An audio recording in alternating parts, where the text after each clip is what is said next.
Fala, galera! Eu sou o Júlio Carioca, você está no Volume de Jogo. Hoje, no 25º programa, nós vamos fazer uma resenha explicando a situação dos 4 grandes do Rio. Mas antes, o Thiago vai passar para vocês nossas redes sociais. Isso aí, gente. Lembrando de se inscrever no Instagram, no YouTube, @canal Volume de Jogo. E também no TikTok, volume.d.jogo. Vamos começar esse programa, Júlio? E para conversar conosco sobre o tema, nós estamos recebendo o André Rocha. Tudo bom, André? Tudo bom, Júlio? Prazer mais uma vez estar aqui com vocês. Um abraço pro Thiago também. Vamos lá, vamos bater um papo aí, fazer essa resenha, falar dos clubes do Rio, né? Então explica aí pra gente, como é que o Fluminense tirou em 4º lugar no Mundial e agora na volta pro Brasileiro já está com 3 derrotas seguidas. Porra, difícil. O Fluminense esqueceu na alfândega, né, o futebol. Júlio, é que é aquilo, né? Você vai com uma motivação para um campeonato. O Fluminense chegou até antes lá nos Estados Unidos e depois de uma campanha bem bacana, né, onde chegou à semifinal, volta já pro Brasil com um clima diferente, né? Muito calor lá nos Estados Unidos, aí vem pro Rio, esse clima mais ameno que tá, a gente está no inverno aqui, e não tem tempo, né, para você descansar. Você já sai de uma competição e vem para outra, né? Aí você tem problemas com lesão, problema de readaptação, às vezes, né? Cada jogador recupera de uma forma. Então, assim, o Renato está tentando, né, ajeitar esse time do Fluminense. Ele até mesmo falou que, principalmente no último jogo agora contra o Cruzeiro, né, 2 gols, onde a defesa do Fluminense totalmente desatenta. O Fábio, coitado, que é uma lenda já no Fluminense, né, e um goleiraço que tem muito crédito, falhou no gol de empate do Palmeiras, né, na cabeçada do Maurício. E depois o Fluminense agora perdeu também pro Cruzeiro, então é difícil. Mas é aquilo, precisa o Fluminense o mais rápido possível reagir, porque saiu daqui do Brasil para os Estados Unidos numa posição muito boa. E agora já vem de 3 derrotas seguidas, mas não tem tempo para você lamentar, porque agora, final de semana, já tem jogo de novo. Ou seja, você correr atrás do que você já perdeu, que não tem como você recuperar, e daqui para frente agora você tentar, né, recuperar de uma forma os pontos perdidos, que já estão fazendo falta, né? O Fluminense, que estava numa posição entre os 4 primeiros, já não está mais. Thiago, e agora? Como repor a saída do Arias? Então, André, Júlio, é bem complicado, né, essa situação, porque o Arias era um jogador diferenciado para o futebol brasileiro. Então, assim, o que pode ser feito dentro do Fluminense? O Renato Gaúcho, o time do Fluminense foi bem no Mundial, a gente pode fazer um recorte específico do elenco do Fluminense a partir do trio do meio-campo, né? Então, assim, mais do que nunca agora, os jogadores que atuarem nessa posição, seja Martinelli, Bernal, Hércules, Nonato, Lima, porque tem muita variação em relação a isso, o trio, né, de jogadores de meio campo que o Renato Gaúcho utilizar vai ter que ser primordial. Por quê? Não tendo mais o Arias, não tem mais aquele escoamento pela ponta do campo. Então, assim, Soteldo vai ter mais oportunidades agora de jogar. A minha maior dúvida, Júlio, é a seguinte: teoricamente, Soteldo veio e agora ele vai ter que ser colocado para uma posição que não tem mais o Arias. Ele tem condição técnica para isso? Ele consegue entregar algo além do que o Fluminense já tinha anteriormente? Esse é o maior questionamento. Porque, assim, consegue pegar alguém na base para jogar por essa ponta? Hoje são os jogadores mais... quando a Europa vem pegar esse jogador brasileiro, ela pensa em 2 processos diferentes. O primeiro, jogador jovem, que tenha qualidade. Segundo, jogadores que consigam fazer mais de uma função, que entreguem bem e consigam trabalhar pelas pontas. E aí, você me fez essa pergunta, hoje eu não vejo, dentro do esquema do Renato Gaúcho e dentro do plantel do Fluminense, um jogador para suprir essa carência. E não sei se no futebol sul-americano vai existir alguém assim. Mas aí, se a gente pensar em scout, a gente pode pegar como um recorte, uma referência, o Botafogo, por exemplo. Chegou o Montoro. Para mim, é um cara que tem grande possibilidade de dar muito certo no futebol brasileiro. E aí eu passo para você e para o André. Vocês acham que esse scout do Fluminense pode conseguir um outro jogador sul-americano, ou então até própria, dentro da base do Fluminense, alguém para suprir isso? Ou o Renato Gaúcho vai ter que mudar totalmente o esquema dele? O Thiago, Júlio e amigos do Volume de Jogo. Então, o Fluminense trouxe no início do ano, né, o La Vega, né, o uruguaio, E muito pouco foi apresentado dele, né? Até agora ele quase não entrou em campo. O Renato falou que ele precisava de ter um pouco mais de adaptação e por aí vai. Mas eu acho que você também só consegue adaptação, só consegue entrosamento jogando, tendo minutagem. Não foi... E tem um outro jogador que o Fluminense trouxe também que agora me fugiu o nome dele. Veg Lescânio. Lescano, também um outro bom jogador, né, chegou pro Fluminense. O Vasco, no início do ano, chegou a negociar e estava quase certo com o Lavega. E ele desembarcou nas Laranjeiras. Ou seja, o Fluminense tem até peças ali, mas na visão do Renato, talvez eles ainda não estejam prontos para jogar no Fluminense. Ou vai emprestá-lo, vai negociar, mas aí é aquilo. Você faz um investimento, você deixa de contratar um outro jogador, tudo bem, não foi o Renato que contratou eles, era o Mano Menezes ainda, o treinador na época. Então, talvez não seja aquilo que o Renato pensa. Já o caso do Soteldo, é um jogador que ele conhece, que trabalhou com ele no Grêmio, foi um pedido dele. Mas ele não joga na mesma função do Keno? Esquerda?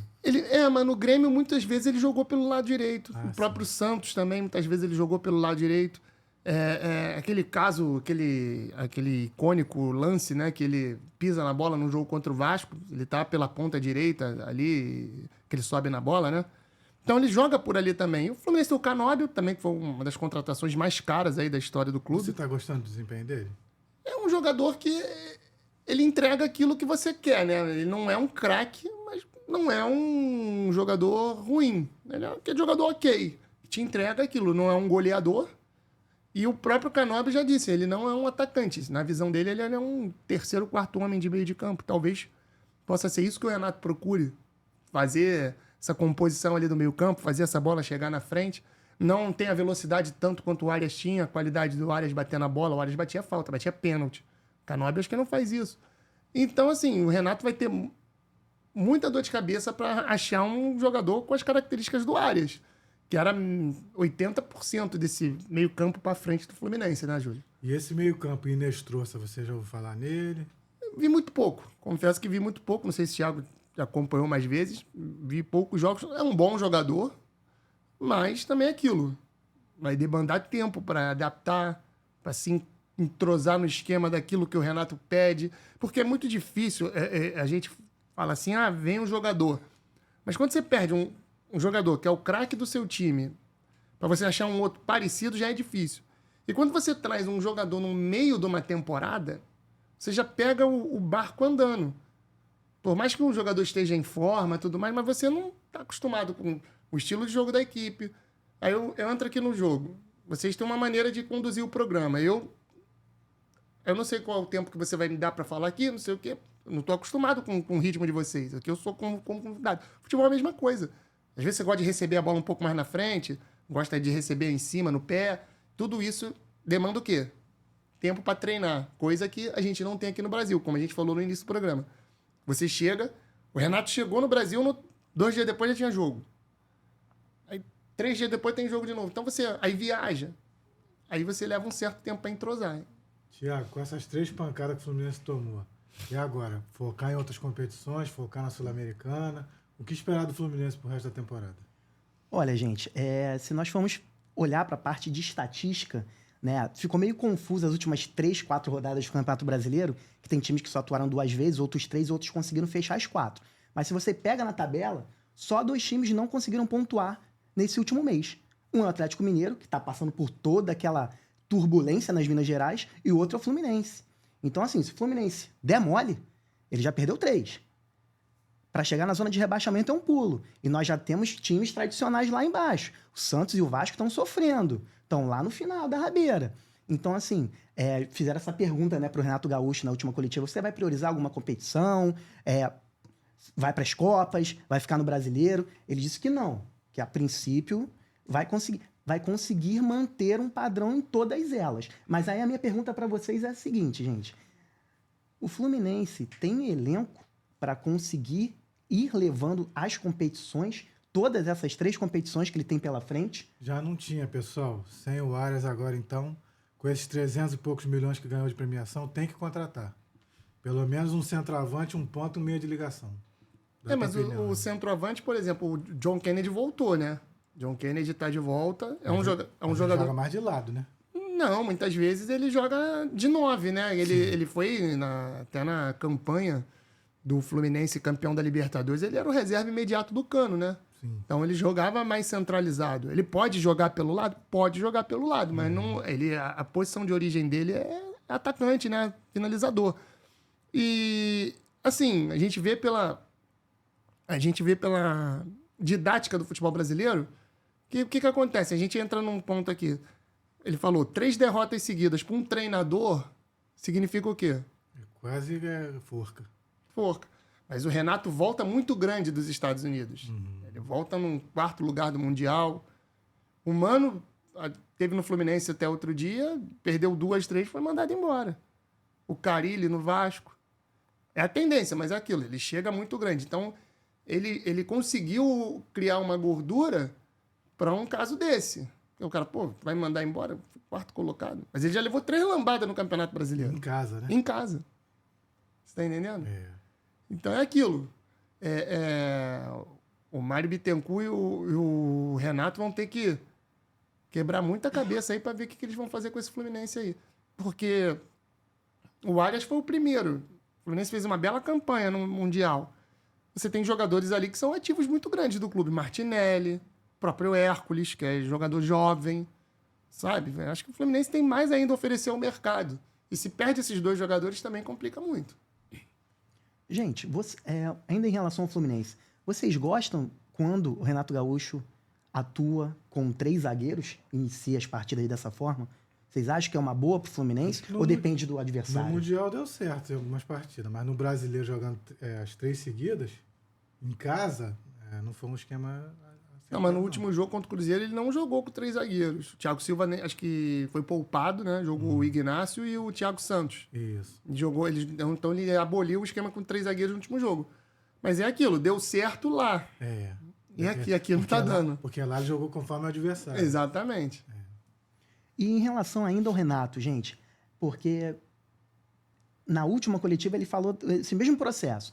Perguntaram se, tá bom, estamos perdendo, mas para ele diz que o time está jogando bem. Vocês conseguem visualizar o Fluminense estar jogando bem nas últimas partidas, em que tá difícil marcar, só fez gol de pênalti, tá sendo muito fácil, a defesa tá muito fragilizada, então os gols estão saindo em cruzamentos, é bola que tá corriqueira na área e eles não estão conseguindo tirar. Então, assim, todo mundo tá conseguindo perceber como que tá sendo os gols que estão saindo e os atacantes não estão conseguindo fazer as finalizações. Vamos pegar um recorte rápido aqui. Contra o Flamengo, levou um gol no último minuto já do jogo, né? Um cruzamento de escanteio, uma casquinha e o Pedro entrou sozinho. Ali foi uma falha de marcação ali, uma falta de atenção da defesa do Fluminense. Contra o Palmeiras, foi um gol de cabeça e o outro foi numa jogada que o Martinelli tocou errado e o Vitor Roque fez o gol. E contra o Cruzeiro, né? Foram aqueles os gols que agora eu não me lembro quem fez. O Matheus Pereira fez um, não foi isso? Foi Fabrício Bruno de cabeça. Fabrício Bruno e o centroavante. Caio Jorge, né? Caio Jorge. Isso. Então, assim, alguns gols que o Fluminense levou realmente foram falhas, outros méritos adversários. Mas é aquilo, não adianta você botar a culpa no cansaço, porque o Palmeiras também foi pro Mundial, o Flamengo foi, Botafogo foi. Aí ele fala, mas o Fluminense foi o último a deixar o Mundial. Tudo bem, mas já passou. Agora é hora de você virar a página, é hora de você olhar para o campeonato, porque a gente já está aí na 16ª rodada. Então, o Mundial já acabou, já tem mais de um mês que o Mundial já acabou. Então, agora ele tem que visar o campeonato brasileiro e largar essa âncora não, esse corrimão que é o Mundial, porque o luto já foi, a desculpa já acabou. Quando foi no primeiro jogo, tudo bem, pô, a gente foi o último, voltou agora, tá, mas já tem mais de um mês que ele tá aqui também, né? Galera, mas agora vamos falar do Botafogo. Tiago, você gostou da contratação do técnico David Ancelotti? Então, gente, eu queimei a minha língua perfeitamente, porque até num dos shorts, né, do canal do Volume de Jogo, eu coloquei lá, 35 anos, sem experiência alguma como profissional, né, titular em alguma equipe, e vem fazer um estágio no Botafogo. Felizmente eu queimei minha língua, porque assim, eu também pensei isso. O padrão tá totalmente definido já. Então, assim, como que o cara chegou e em 3, 4 jogos conseguiu dar um padrão para a equipe? Mas aí, é aquilo também, né, gente? No momento que é para dar certo, acabaram que as figuras que foram contratadas entraram no processo. Então, assim, o Jair saiu. E aí o Caio entrou e parece que estava ali no miolo de zaga desde sempre. Então, acabou casando muito bem com o Barbosa. E aí você vê, o Arthur Cabral é um outro jogador que, no Mundial, para mim ele me mostrava assim um pouco de sonolência, de não estar à vontade, de fazer pouco caso. Se ele consegue ou não, se ele se entrega ou não, o que importa é o quê? O atacante, que nem a gente conversou aqui em off. Vale gol. Futebol precisa do gol. O cara vai fazer o gol, tá fazendo o gol perfeito. E tá dando certo esse processo. E aí, outras situações que têm acontecido com o Botafogo nesse momento. Acabou o Mundial, retornou o Brasileiro. O time não sofre gol. As jogadas de ataque que acontecem pelo Botafogo, os jogadores que estão fazendo as jogadas e finalizando e acabando, acarretando nos gols e nas vitórias, estão vindo do banco de reservas. Então, assim, tá tendo uma movimentação nesse banco de reservas, os jogadores que estão entrando estão mantendo o nível, aumentando. Botafogo tá fazendo gols praticamente no segundo tempo e nos acréscimos de segundo tempo e tendo jogadas. Isso desde o jogo contra o Vasco, que tiveram várias jogadas e nuances, e nos últimos jogos também, contra o Sport, o gol da vitória veio já no final, no acréscimo. Então, assim, eu acho que o Botafogo chegou novamente num nível. E a tendência é aumentar. Então, o David Ancelotti queimou a minha língua, e felizmente para a torcida do Botafogo. Porque, sinceramente, vou perguntar a vocês, mas eu não esperava nada do Botafogo esse ano. Quando fizeram mais uma reformulação, eu esperava que o Botafogo ia brigar lá embaixo. E acabava o Botafogo.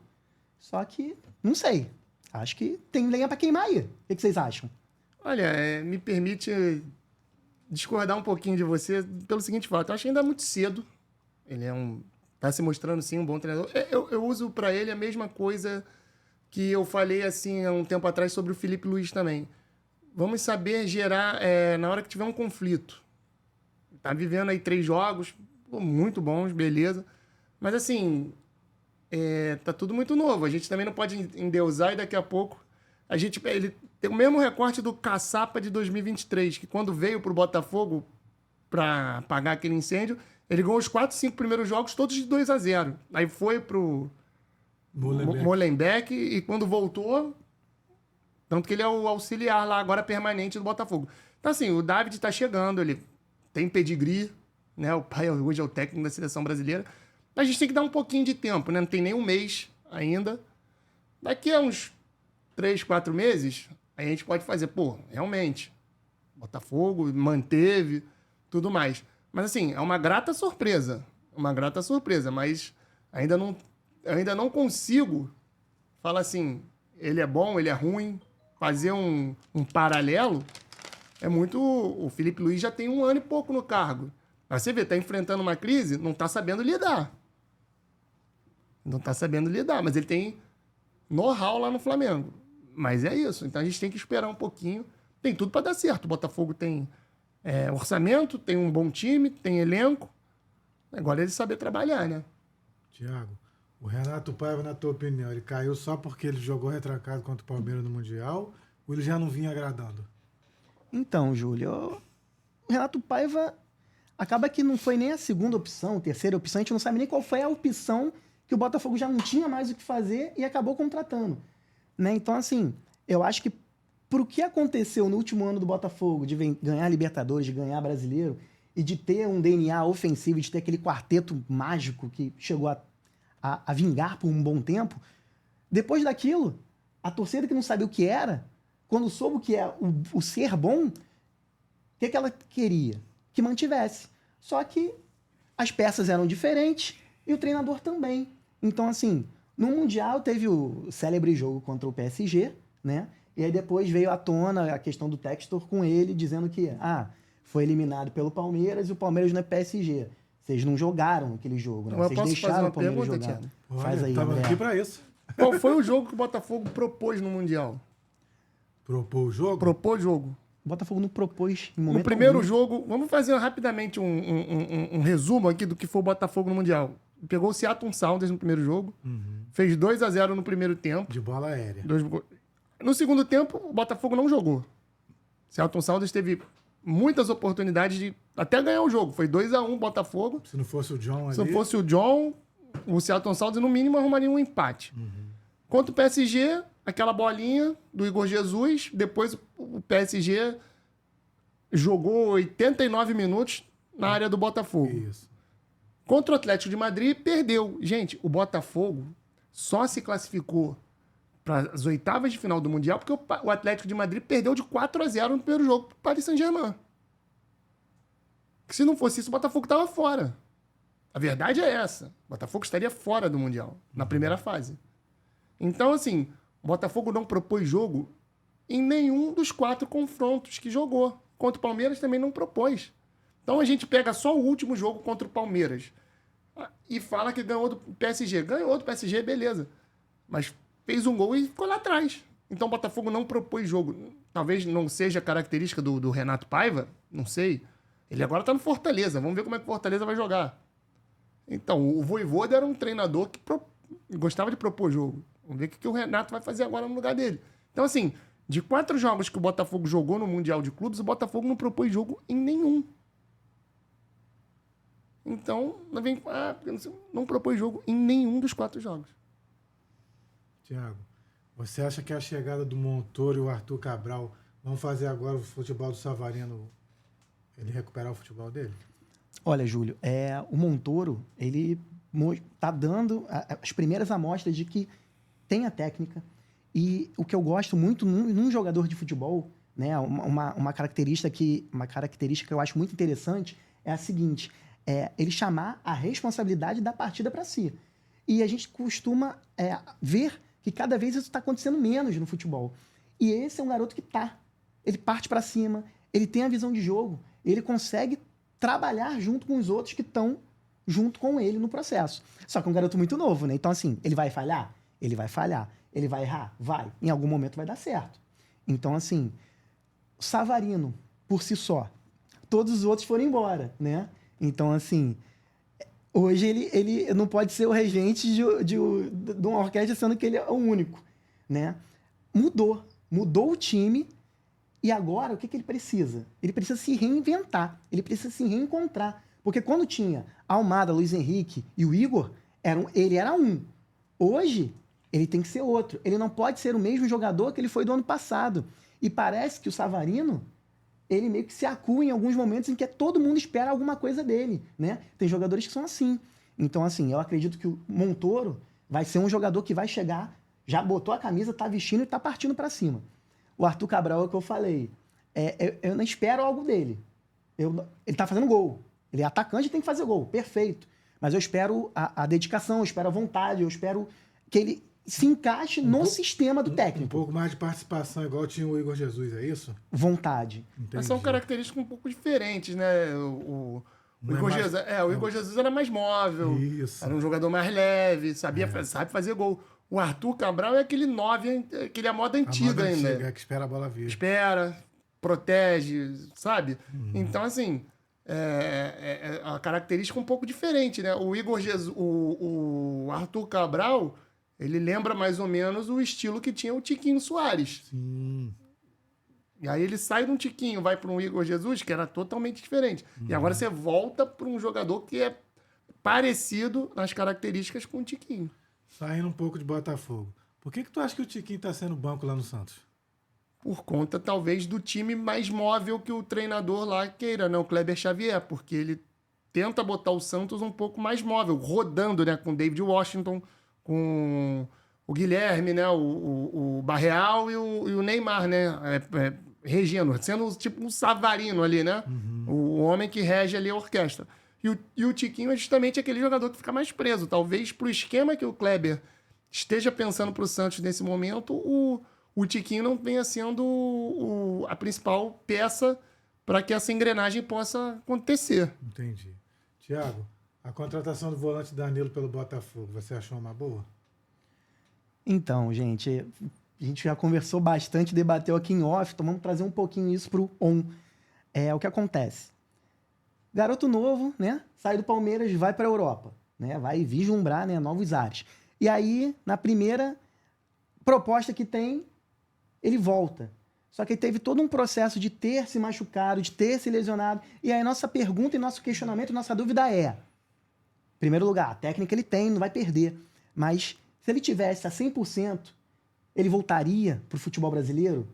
É muito difícil isso acontecer. A gente sabe disso. Né? Ele pode chegar, aqui ele vai sobrar, aqui ele vai ser craque, vão pedir ele na seleção. O que acontece volta e meia. Daqui a pouco a gente vai entrar em Flamengo e a gente vai falar disso também. Ele aqui vai ser craque se ele não for atrapalhado por contusões, pessoal. Continua.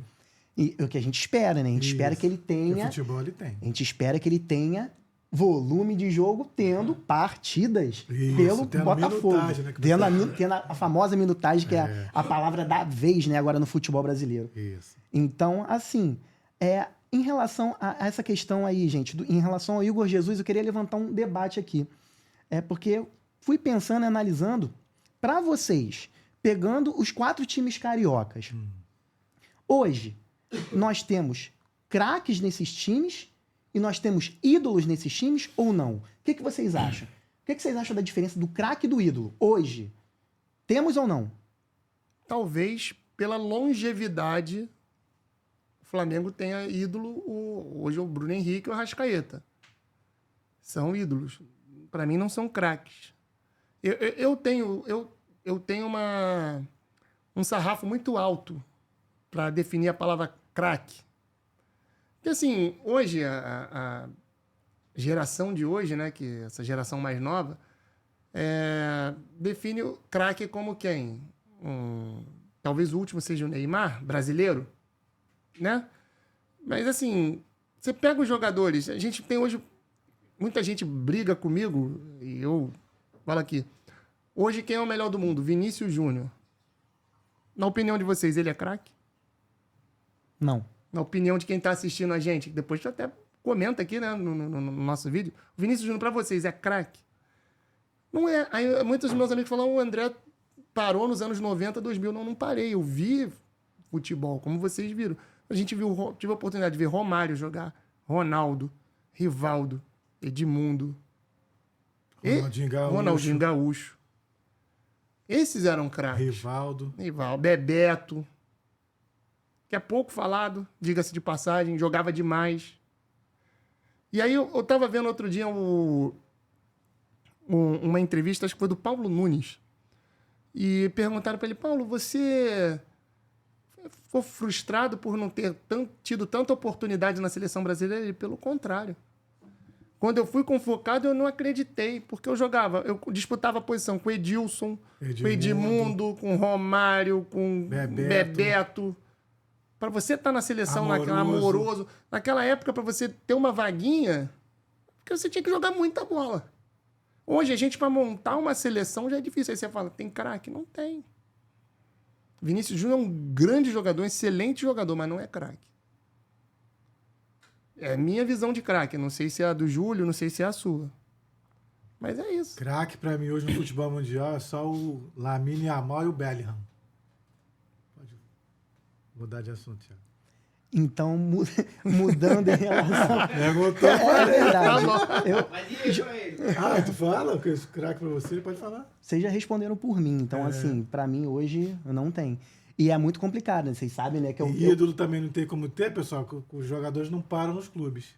Completa, mas eu gostei da pergunta. Vocês sabem que eu, né, dou aula em escolinhas, em condomínios, e aí você vê as crianças de hoje, o que elas veneram em relação aos jogadores de hoje, e aí eu tenho essa geração dos anos 90 como a minha, como base.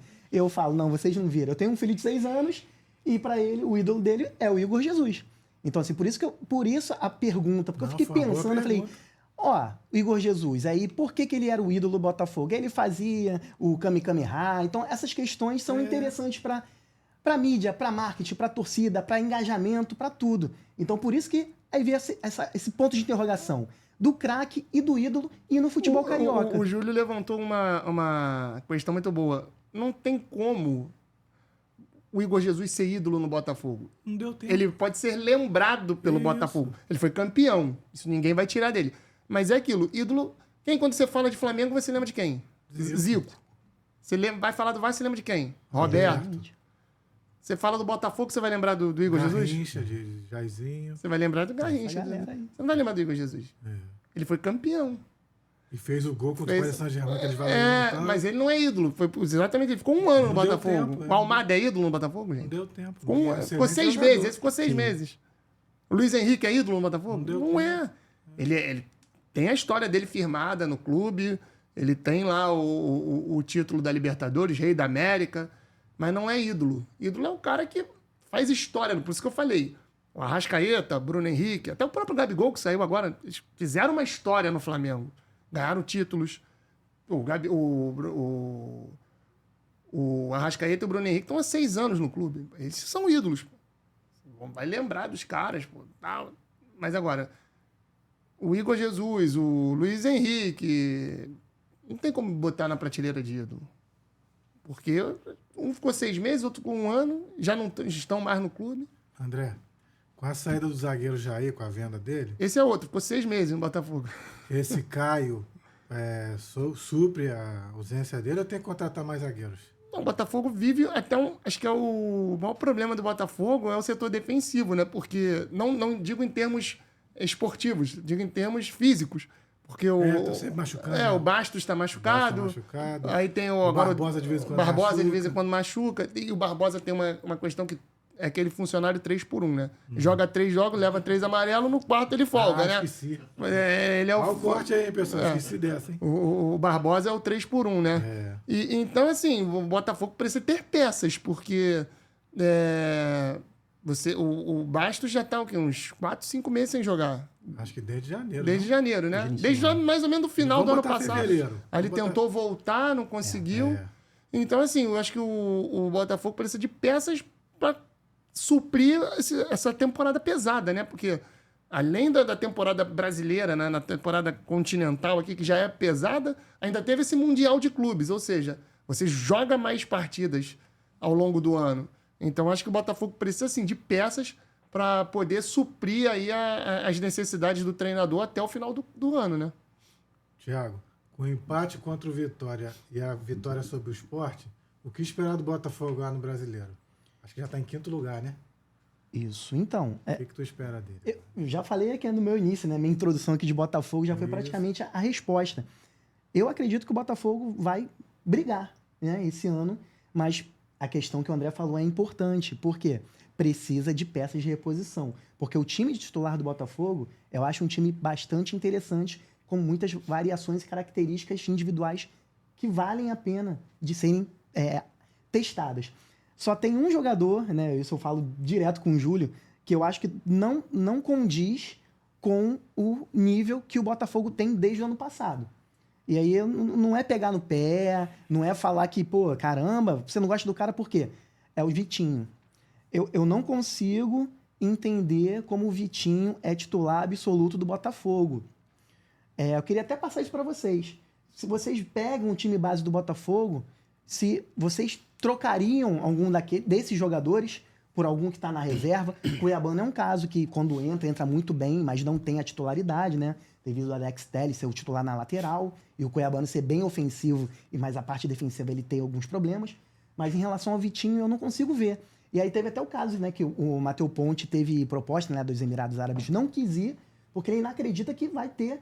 O Matheus Ponte é novo, ele acredita que vai ter uma sequência aí no Botafogo em algum momento. O que vocês acham disso? Eu acredito, pessoal, que ele foi contratado porque veio lá de fora e é muito difícil arrumar o lateral direito. Exatamente. O Júlio respondeu da melhor maneira possível. Assim, hoje em dia, me diz aí... Não tô me dizendo diz, que ele é bom, não, Não, gente. ninguém tá, me diz 3 laterais aí. Do Brasil não tem. Pô, é muito difícil, André. Nem para a seleção brasileira a gente consegue. Verdade. Nem para a seleção brasileira a gente consegue. Às vezes o próprio Danilo, que é reserva no Flamengo, joga na seleção de lateral direito. Aí foram buscar o Ian Couto, né? Que tá na reserva lá do... Esqueci o time. Ele tá Jogou o Mundial e no Atlético de Madrid. Tá no Atlético de Madrid. Ih, gente, acho que ele jogou o Mundial. Ele jogou o Não me Mundial, lembro jogou o o Mundial. time, é. Ele tava no Atlético de Madrid, acho que tá na Isso. reserva lá. Eu sei que deu uma pregada em alguém aí no Então, jogo. assim, é difícil você falar assim, mas o Vitinho... Mas não tem outro. O Ponte, como você falou, um jovem promissor. jogador, é promissor. É. E você ir para os Emirados Árabes, é aquilo. Com 19, 20 anos, 21 anos, vai fazer o que lá? Lógico, financeiramente falando. É. Mas ele não ganha mal no Botafogo, gente. Ele deve ganhar um bom salário. Então, assim, você tem que ver o que você quer pra carreira, sua carreira profissional. Botafogo hoje é o quinto colocado, tem 25 pontos, mas tem 2 jogos a menos. Entendi. 2 jogos a menos, então. Briga lá em cima. Mas é complicado. Eu gosto do elenco do Botafogo. É um elenco que você vê que não tem aqueles medalhões, estrelas, e é um elenco que performa. Sai peça, entra peça, muda daqui, muda dali, muda técnico, que o Textor também toda hora... Ou o técnico recebe uma proposta e sai, ou ele manda embora. Ele não é muito também de mandar embora, né? Eu acho que ele teve algum problema além com o Renato Paiva, porque ele não é de demitir treinador toda hora. Mas, assim, dá certo. O Botafogo tá sempre ali, brigando, lutando. Assim, eu acho que precisa mesmo dar uma encorpada no elenco, mais na parte defensiva, porque o calendário é pesado. Galera, nós agora vamos falar de Flamengo e já vou começar com a primeira pergunta bombástica pro André. Ih, lá vem. Presta atenção que você também pode responder essa, hein? Com Matheus Gonçalves e Lohan se destacando na base, o Flamengo precisa contratar o atacante Mickey? Precisava desse Mickey? Ainda bem que ele não veio, né? Alguém conhece o Mickey? Que eu conheço o da Disney, né? Esse eu nunca tinha escutado falar. Mas assim, não sei se o José Boto lá tomou uma trava lá do Landim, que agora ele começou a contratar o que aparece na frente dele, né? Mas assim, eu gosto muito desse Wallace Ian. Sim. Esse Wallace Ian, toda vez que ele entra, ele joga bem, faz gol. Já tá merecendo Tem ser presença. titular ou tu acha que ainda não? Ele ainda não. Ainda tá Assim, muito verde ainda. não é que esteja muito verde, mas ainda tá. Precisa maturar um pouquinho mais. Um pouquinho mais. Um jogo ou outro. Aí você tem o Juninho, o Pedro, que tá lá as farpas com o Felipe Luiz, né? Você tem o Bruno Henrique, que joga ali, agora tá jogando na frente. Então, assim, você tem muitos caras grandes, assim, antes dele, mas um jogo ou outro. O Flamengo classificado na Libertadores, último jogo, aí bota ele para pegar uma experiência, pegar uma cancha. Copa do Brasil. Pô, ganhou o primeiro jogo lá de 3-0. Tudo bem que vai pegar o Galo, né? Um jogo mais difícil, mas, pô, encaminhou a classificação, bota ele. Mas, assim, é um jogador de futuro. E o Lohan e o Matheus Gonçalves. O Matheus Gonçalves teve para sair. Aí acabou a negociação não evoluindo, ele voltou. Mas são bons jogadores. O Flamengo também forma muitos bons jogadores. São peças aí que o Felipe Luiz tem que observar. Mas o elenco do Flamengo é muito farto. Tá muito difícil você entrar nesse time. Então fala tu, Thiago. O que você achou da não vinda do Mickey? Pô, que bom que não... É o que o André falou, que bom, porque senão todo rubro-negro ia se sentir um pateta, né? Porque vendo o Mickey, sendo que, pô, se tem jogadores no elenco que não estão conseguindo nem ter quantidade de jogos e de minutagem, Michael, o Cebolinha, eles não estão agendando, não Eles estão mais tão jogando. performando. Eu posso só trazer um ponto assim, o Flamengo, Pode. o Mickey seria uma aposta, Isso. né? E não ia ser barato, não. Ia ser uma aposta. O Flamengo tem necessidade de apostar num jogador no mercado, diferentemente do Vasco. O Vasco faz apostas no mercado. O Lloyd era uma aposta. O Garré, o Nuno, são apostas. O Nuno tá vingando, o Garré e o Lloyd ainda estão ali no... Dos três, eu achei que o Garré fosse o que fosse vingar. Por quê? Porque é um cara que já é sul-americano, já conhece o futebol brasileiro, e não que ainda não... É o que vem tendo menos oportunidades com o Diniz. E o Nuno, que é um europeu, vindo lá de Portugal, é o que chama mais atenção e surpreende mais performando. Então, assim, eu acho que o Flamengo não precisa disso. Tá vendo? Acertou com o Saul. O Saul não é uma aposta, um jogador já consolidado. Samuel Lino, o cara já consolidado. Emerson Royal, já são caras... O Mickey seria uma aposta. Então, acho que o Flamengo, na situação que está hoje em dia, o Flamengo não precisa apostar num jogador, a não ser que o Mickey tivesse 18 anos. 19 anos. Agora, com 20 e poucos anos, eu acho que estava na segunda divisão da Inglaterra. Olha que isso. Thiago, e a coletiva do Felipe Luiz falando do Pedro? Você achou que ele pegou pesado, como o Pedro disse? Tu acha que já surtiu efeito? O que tu achou desse episódio aí?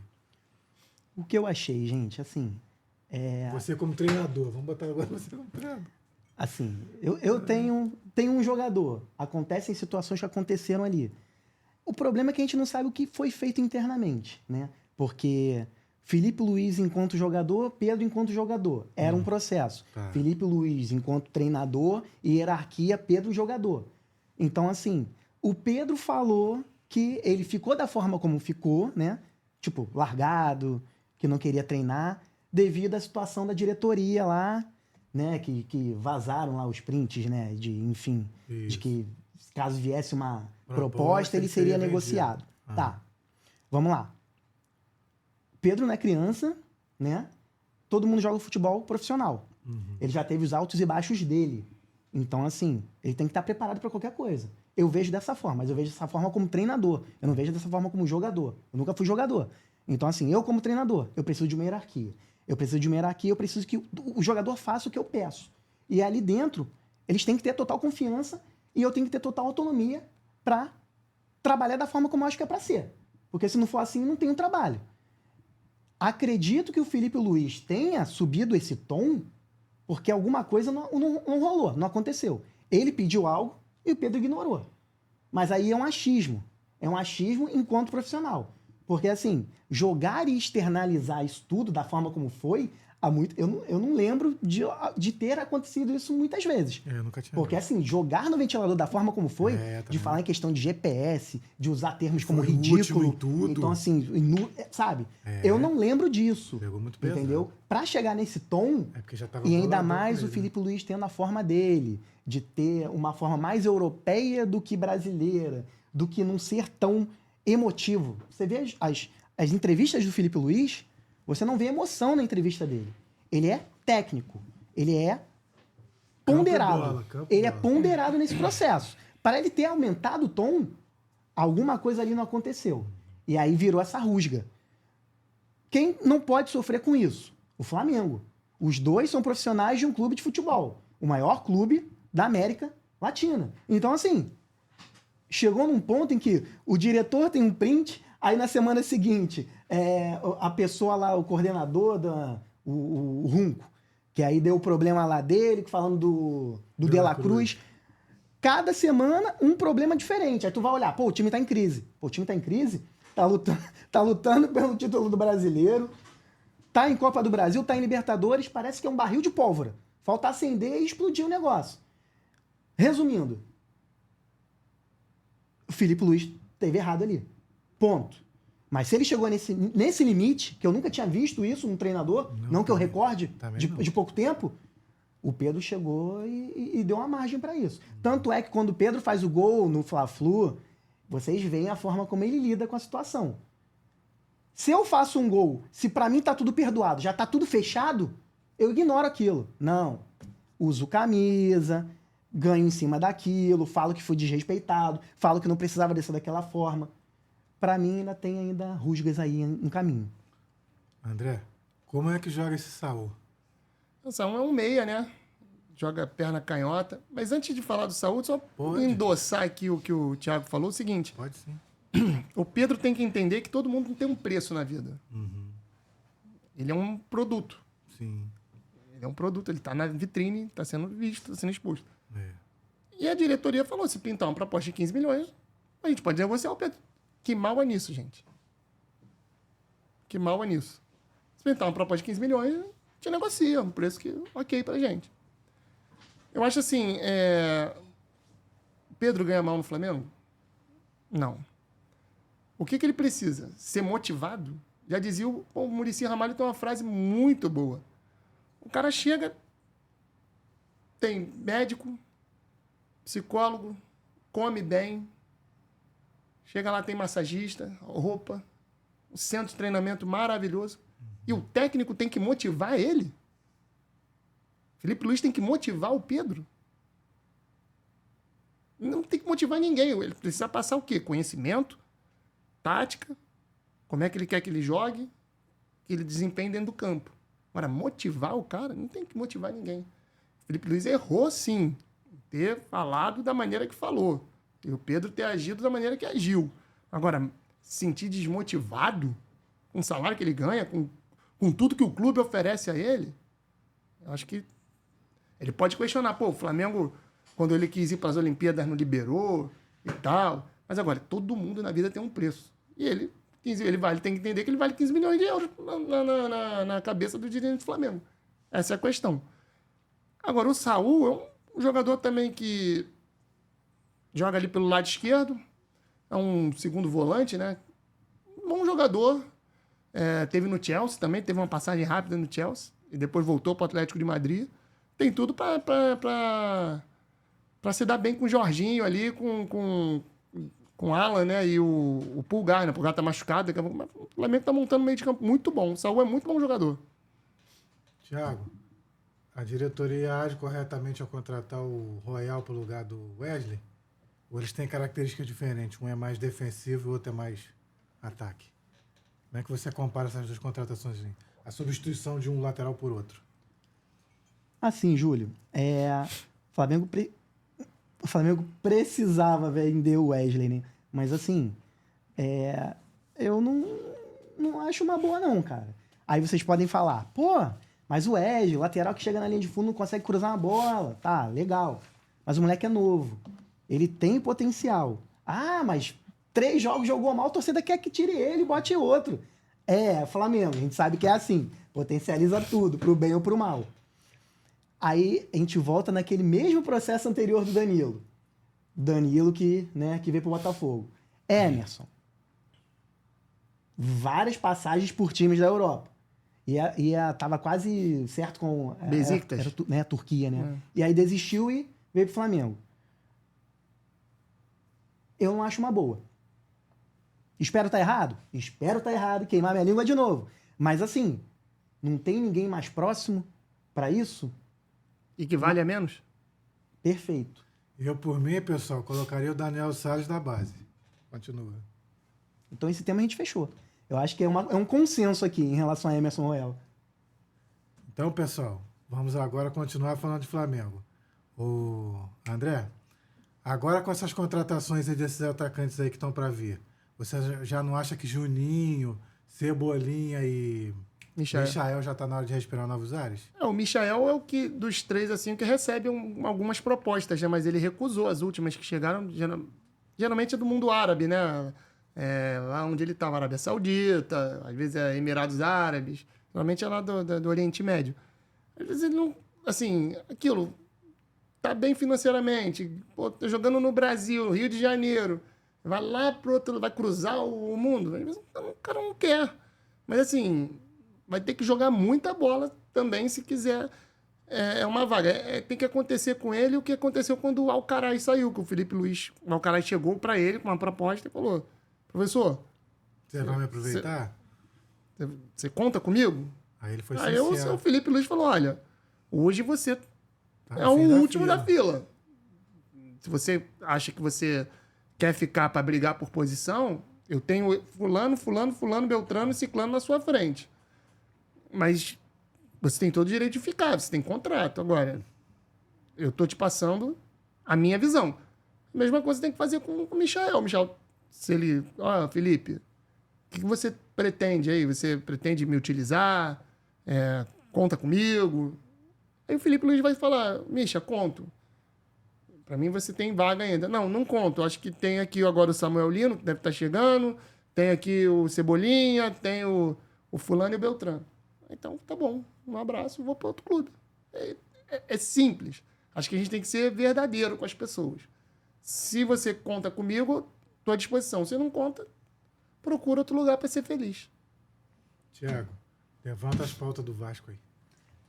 Antes de a gente começar o Fica à Vasco da vontade. Gama, só 2 últimas do Flamengo, porque aí mais à curiosidade do que vocês fariam, gente. 2 situações. A primeira, Samuel Lino chegando. Vocês dariam esse caminhão de dinheiro por um jogador com a técnica do Samuel Lino? E a segunda, em relação ao time base do Flamengo atualmente, o jogador tem me impressionado, não vou falar nem em relação aos jogos que ele tem feito, mas pela questão de minutagem. Então, assim, o Jorginho tem jogado bastante, né? Eu não esperava que ele chegasse e já fosse ser colocado em todos os jogos e finalizando quase todos eles nos 90 minutos. Queria que vocês falassem, vocês dois, um pouquinho sobre essas 2 situações. Pessoal, 25 milhões de euros para um jogador reserva do Atlético de Madrid, só se ele fosse o Luiz Henrique. Tá explicado. Vou falar mais o quê? Eu acho que, assim, Mas foi uma boa a gente pergunta. volta naquele lance lá do Danilo. Se tivesse voando, se tivesse bem, jogando, performando, viria ao Brasil? Agora, com 26 anos de idade?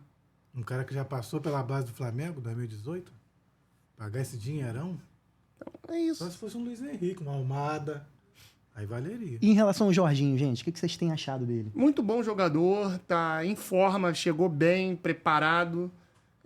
Me espanta, porque no Arsenal ele não era titular absoluto do Arteta, né? Ele era um jogador que não jogava todos os jogos.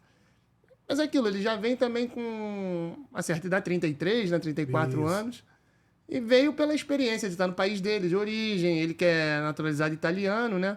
Mas, assim, eu sempre gostei, fui muito fã do futebol do Jorginho. Então, não me admira ver a maneira como ele está jogando. Sempre acompanhei ele, desde a época que ele estava no Napoli e tudo mais. Depois ele foi pro Chelsea, depois agora no Arsenal. Então, é um jogador que se cuida muito. Então, o Flamengo fez uma grande contratação, ele está demonstrando, e me surpreende, assim, pelo fato das viagens serem muito longas e tudo mais. Vamos ver daqui a alguns meses, um mês e meio, 2 meses, quando começar a Libertadores mesmo. Quarta, domingo, Quarta, domingo, quarta Copa do Brasil. Aí a gente vai ver se o Felipe vai botar ele, assim, em todos os jogos titular. Então tá ótimo. Então agora vamos falar do Vasco da Gama. André e Júlio. Vou começar as perguntas de Vasco, Que tá? problema, hein? Vou começar as perguntas de Por Vasco isso que a agora. gente deixou por último. Aí Gente, se vocês fossem o Léo Jardim, hoje, no Vasco, o que vocês fariam pra melhorar aquele sistema defensivo? O que dá pra fazer, gente? Acender uma vela. Rezar. Agora, falando sério, é muito difícil, gente. Assim, o momento do Vasco é difícil.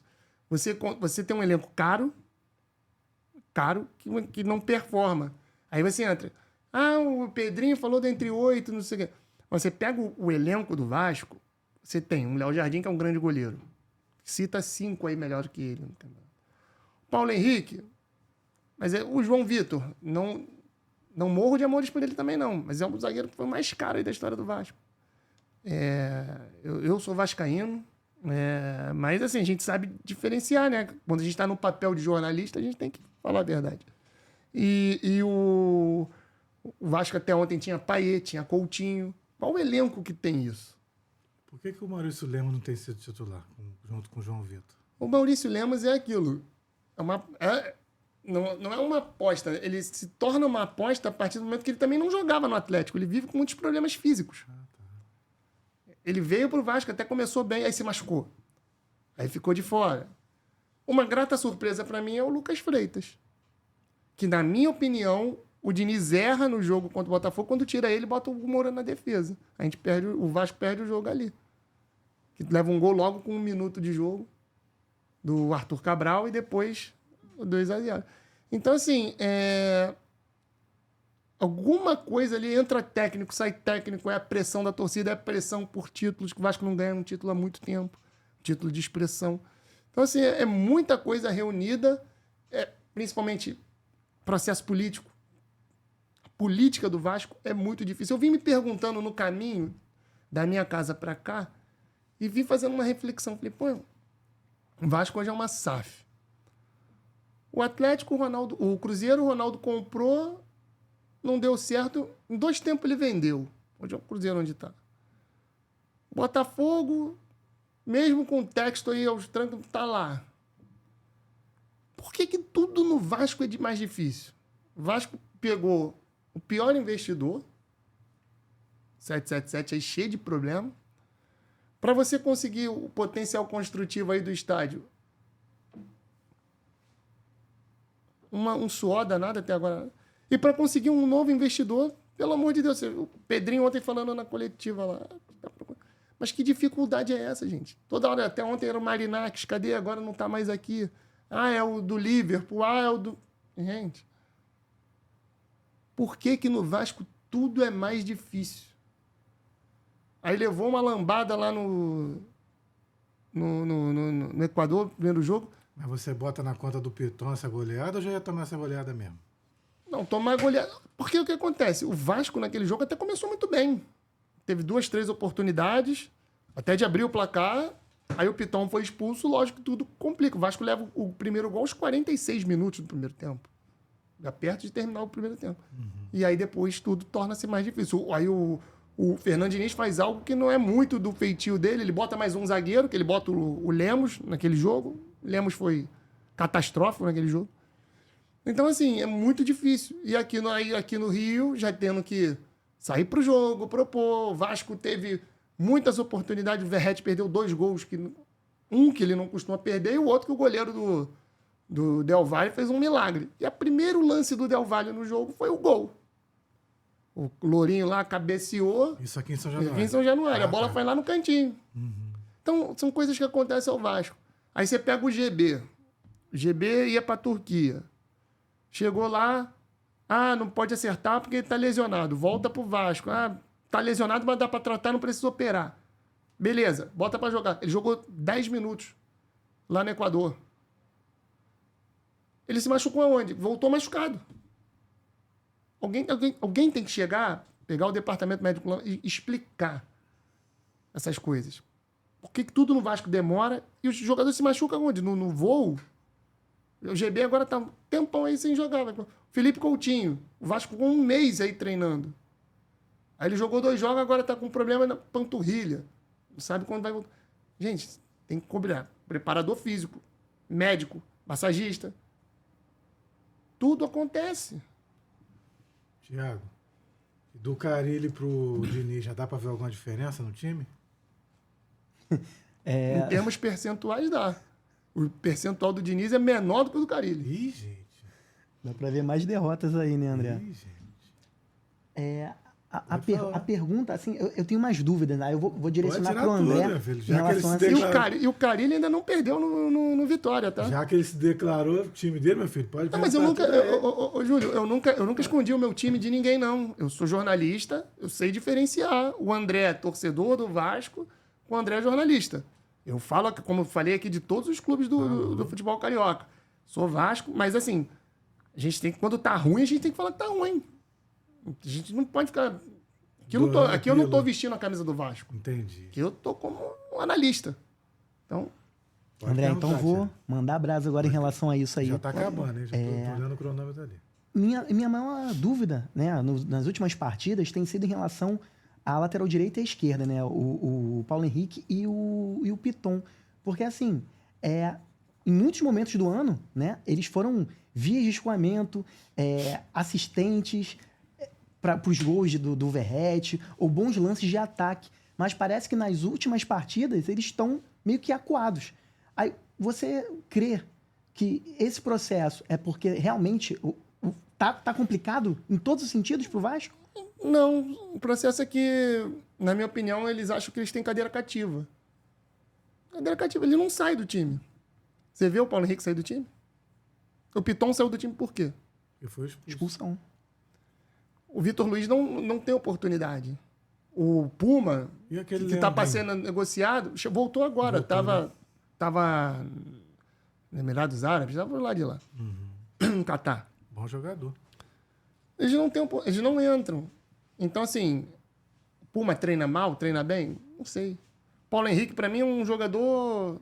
Ele jogaria em outro time aqui no Brasil? Acho que não. Ele jogaria no Botafogo? Jogaria no Fluminense?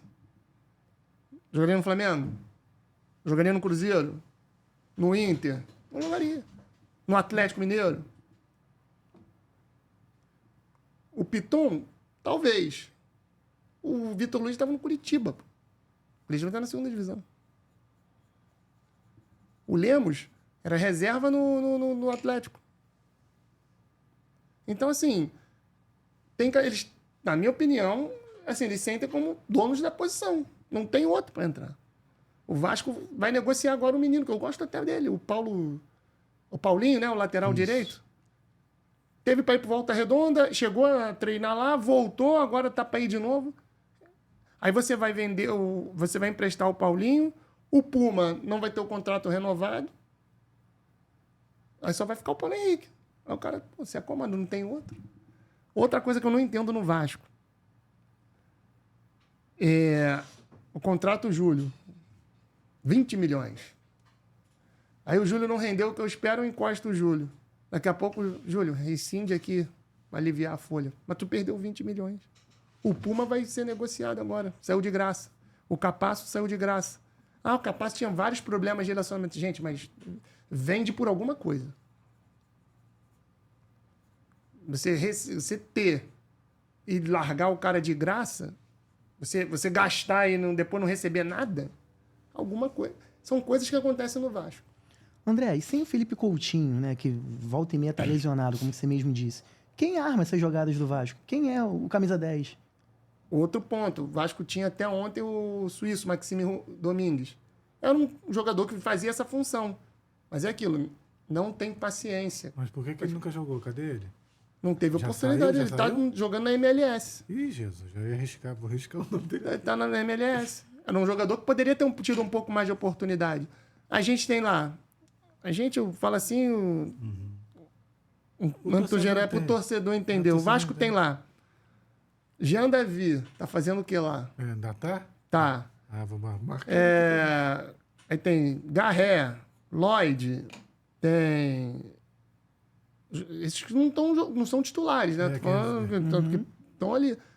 Esses caras precisam jogar. O que o Jean Davi tá fazendo? Hoje não, porque o tempo tá nublado, mas ele acorda, vai pra praia, treina, para na barra, toma uma água de coco, senta lá. Tá ganhando lá no Vasco, uns 600 mil. E um zagueiro, acho que é Luiz Gustavo. Acho Esse que é não da me base. encantou muito, não. É da base, Esse né? não me encantou muito, não, Porque o Diniz pensa, eu acho que ele não tem esse negócio de sair jogando. Ele é aquele zagueirão, Entendi. tipo o Divan da vida. Entendi. Zagueiro, Na zagueiro. bronco, Então, porque o Diniz pensa, ele não tem saída de bola, ele não tem domínio. Por isso que quando... Ele jogou, acho que uns 2 jogos quando o Diniz assumiu, mas não é o que o Diniz pensa. Então, ele perdeu um pouco de espaço. Mas, assim, na função do Felipe Coutinho, o Vasco realmente não tem. Tem que estar jogando o David. Aí tem o Estrela, que voltou agora também, depois de muito tempo parado. Ele estava jogando o David, que não é um jogador que também está voltando de lesão, mas não é um jogador que faz essa função. É um jogador mais de lado, é um atacante, não é um meia, como o Felipe Coutinho é. De pegar essa bola, meter num centroavante, abrir o jogo para os pontas, bater de fora da área, como ele bate muito bem na bola. O Vasco não tem esse jogador. André, e em relação ao Verratti, tem um plano B para quando ele não puder jogar? Não existe um plano B. Desde quando ele chegou, não tem plano B, nem C, nem D. Há quanto tempo que o Vasco fala tem que ter um reserva para o Verratti? Nunca foi contratado nenhum. O Ryan, que teoricamente seria esse reserva, já não é mais porque o Ryan joga do lado do Verratti. Seria o GB, mas e aí? Tá machucado? Não sei quando ele volta. O Vasco precisa de alguém para jogar quando o Verratti não puder jogar. Não tem. Desde quando ele chegou no Vasco. Você disse, né, anteriormente que tanto o Paulo Henrique quanto o Piton parecem que tem a cadeira cativa no Vasco. Em relação ao setor do meio-campo ali, aquela parte mais, né, de cadenciar as jogadas, o Hugo Moura também se coloca nesse sentido ou não? Nem começou como titular quando o Fernando Diniz assumiu, não era ele, era Tietê, até com Carille, era Tietê, Paulinho e Jair. Aí o Hugo Moura ganhou a posição. Dos que estão ali, é um cara que é o que mais dá combate, é o que mais... Tanto que você vê a quantidade de cartões amarelos que ele leva. O Tietê é um jogador que ainda tem uma técnica um pouco maior, mas também eu acho que não deveria ser titular no Vasco. Eu acho assim, qualidade, falando em forma, tecnicamente, o Paulinho e o Jair são melhores que o Tietê, na minha visão. Não sei se vocês concordam comigo.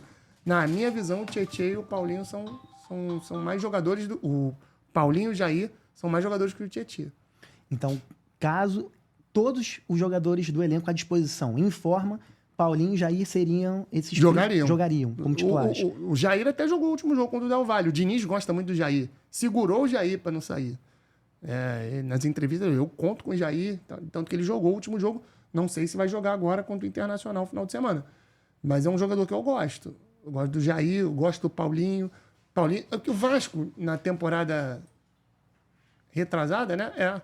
Temporada retrasada, sofreu muito com essas questões de lesão. E foram lesões graves. O Jair foi grave, Paulinho foi grave, David. Adson, que já se lesionou de novo, vai voltar só ano que vem. Estrela. Olha, só são 5 jogadores. Com lesões de 7 meses, 8 meses, 1 ano. Então, assim, não tem elenco que suporte, por melhor que seja. Você perder 5 jogadores com lesões acima de 6 meses, cada uma, é difícil. E para voltar é difícil. Então, assim, o Adson agora vai perder mais uma temporada. Ou seja, o Adson tá praticamente 2 anos sem jogar. É muito difícil. Então, agora o David tá voltando, o Paulinho e o Jair voltaram no ano passado, agora estão pegando um pouco mais de confiança. Precisa de confiança para jogar. O Estrela vai começar a entrar. O Estrela pode ser esse reserva do Coutinho. É um menino com muita qualidade. Muita qualidade. Então o Vasco e o Diniz precisam explorar bastante ele, porque ele é um muito bom jogador. E em relação a essa entrevista que o Pedrinho deu, o André, mais de 2 horas, né, de entrevista, qual é o ponto assim, principal que você pode ressaltar para a torcida que você achou mais interessante nessa entrevista? Algo que possa dar esperança, né? Vamos chamar assim. Teve algo para dar esperança ao torcedor? Ele chegou na primeira palavra que ele deu. Eu não prometi contratar jogadores de primeira linha, de primeira prateleira. Isso dá esperança pro torcedor? Só ele já tá matando o atual elenco que ele tem, né? Ele já tá matando. Aí o zagueiro chega depois do jogo, a torcida tem que apoiar, não posso fazer nada. Não, ele pode. Ele pode fazer, sim. Ele pode correr mais, ele pode se entregar mais, ele pode performar mais. Ele pode fazer um monte de coisa que ele não vem fazendo. E o Pedrinho, ele se expressou mal. Não, ele foi horrível a expressão dele. Então, assim, a entrevista foi longa, mas, assim, esperançosa não foi, não. Com todo o respeito. Não foi esperançosa o torcedor do Vasco. E o Pedrinho, assim, ele foi muito limpo com o torcedor. Eu não vou fazer loucuras. Se eu não alcanço aqui, eu não vou me esticar. Eu não vou pedir para você me dar uma ajuda aqui.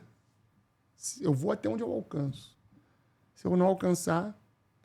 O Pedrinho está tentando fazer indiretamente, eu acho que ele tem que jogar limpo, igual o Eduardo Bandeira de Melo chegou para a torcida do Flamengo quando assumiu e falou assim: não espere nada desses próximos anos do Flamengo.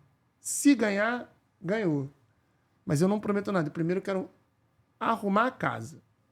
Quero botar o clube sustentável. Para daqui para frente a gente brigar por título todo ano. E é o que acontece. Bandeira de Melo ganhou um título no Flamengo, que foi aquela Copa do Brasil. Mas e agora? Olha como é que está o Flamengo hoje. O Flamengo precisa virar SAF? Não. Mas é isso. O Vasco tem tudo. Torcida, tem um estádio, tem uma torcida que nunca abandonou o time. Série B, os piores momentos do Vasco. O que falta para o Vasco se reerguer? Essa é a pergunta que a gente faz. O que falta para o Vasco se reerguer? O Vasco tem torcedor no Brasil inteiro. Qualquer lugar que você vá, você vê uma camisa do Vasco. No mundo.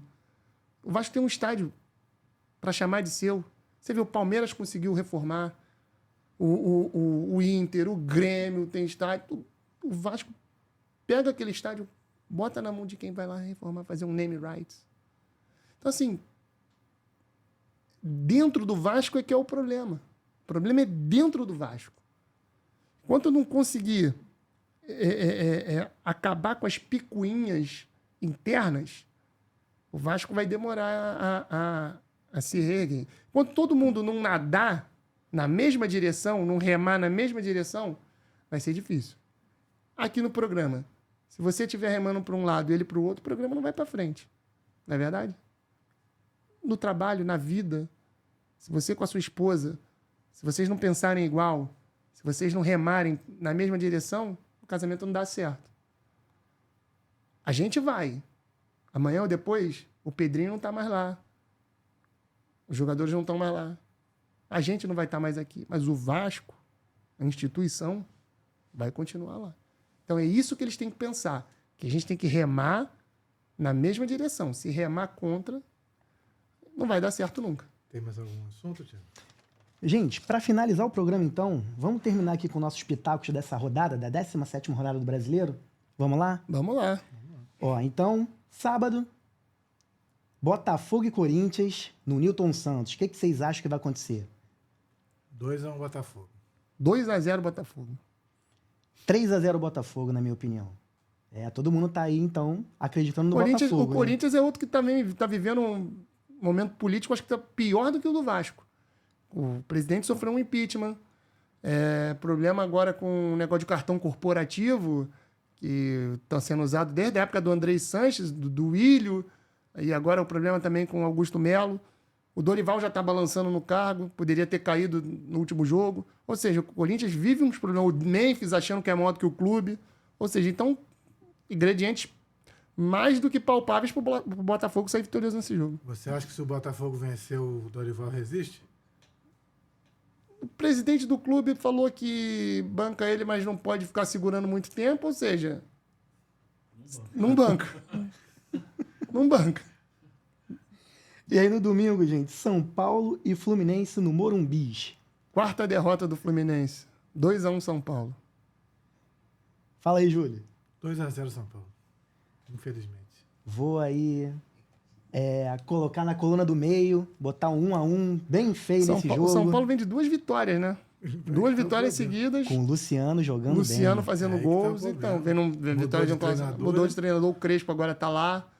Então, assim, o Fluminense ainda tá no luto porque o Arias foi embora, então o São Paulo favorito.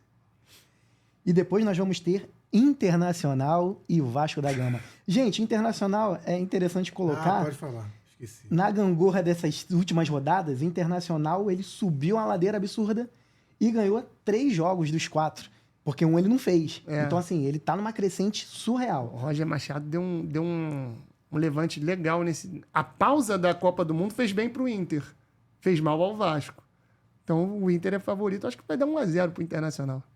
Vasco vai perder mais uma. Se jogar o Ener Valencia, o Borré e o Alan Patrick, se jogar os 3, 2-0 Inter. Tem que ir diferente de vocês nesse também. Acredito novamente que vai dar empate. Vou botar aí 1-1 nesse jogo também. E para finalizar, né, são nossos times cariocas, Flamengo e Atlético Mineiro, né? Eles vão ter uma sucessão de jogos aí, né? Flamengo e Atlético. É uma rivalidade recente também. Recente, assim, né? Recente não, já antiga, né? Desde aquela Libertadores de 81 lá pra cá. Mas assim, o Galo vive um momento... Quase foi eliminado na Sul-Americana pelo Bucamaranga, né? Perdeu em casa, ganhou nos pênaltis. Tá uma treta lá também com o negócio de salário atrasado. Até o Scarpa teve um problema aí com o Lianco, né? Discussão. Os bastidores do Galo também estão muito, muito fortes. O Flamengo joga em casa, né? Então, acho que o Flamengo sai vitorioso nesse jogo, 2-0. 1-0 Flamengo. Vou colocar como 2-1 Flamengo para essa rodada também. Finalizamos a nossa análise dos jogos da 17ª rodada. E agora, a última questão, gente, pegando esse recorte do Atlético Mineiro na Sul-Americana. Todos os times brasileiros que foram para o play-off da Sul-Americana, apenas o Atlético Mineiro conseguiu se classificar. E na primeira colocação, na rodada dos grupos, só o Fluminense. Ou seja, dos 16 da próxima fase, nós só vamos ter 2 brasileiros. O que vocês acham que aconteceu com os outros times? Grêmio, com o Corinthians, com o Vasco, para não conseguirem essa classificação? Então, o Cruzeiro, o próprio treinador, o Leonardo Jardim, abriu mão da competição. Falou que não queria jogar a Sul-Americana, tanto que todos os jogos o Cruzeiro entrou com um time totalmente em reserva. O Vasco tinha a Sul-Americana até com uma prioridade, levou aquela sapatada lá. O Corinthians veio muito mal com o Ramon Dias, né? Também tropeçou bastante. E assim, o Vasco deu muito mole na Sul-Americana, que aquele primeiro jogo contra o... Foi lá na... Fez 2-0, deixou empatar, foi Porto Cabello. No Porto Cabello foi depois que quase perdeu de 4-0, outro jogo. 4. Mas assim, era uma das prioridades do Vasco. Parece que estava ganhando de 3-1, deixou empatar. Deixou empatar. E o Cruzeiro não quis mesmo, abriu mão. O Grêmio também vive uma fase negra. O Mano Menezes está lá suando também com o Grêmio. Então, assim, os brasileiros, eles debocham da Sul-Americana. Eles preferem ganhar a Copa do Brasil, o brasileiro, e a Sul-Americana fica em segundo plano, terceiro plano. Aí quando vai chegando mais próximo, pô, tamo indo, né? Vamos chegar aí que eles... Melgar. Lembrou aqui, mano. Então, assim, quando vai chegando, tamo indo, né? Sul-Americana, então agora vamos. E aí, é igual o europeu. O europeu gosta de ganhar o quê? Liga dos Campeões. É Europa League, Conferência. Estamos chegando, viu que... Aí você vai dar o devido valor já lá na frente. Mas também se sair, tá tudo certo. É isso. Galera, o 25º programa de hoje está chegando ao fim. Se inscreve no canal, ativa o sininho, curte, comenta e compartilha. Um abração.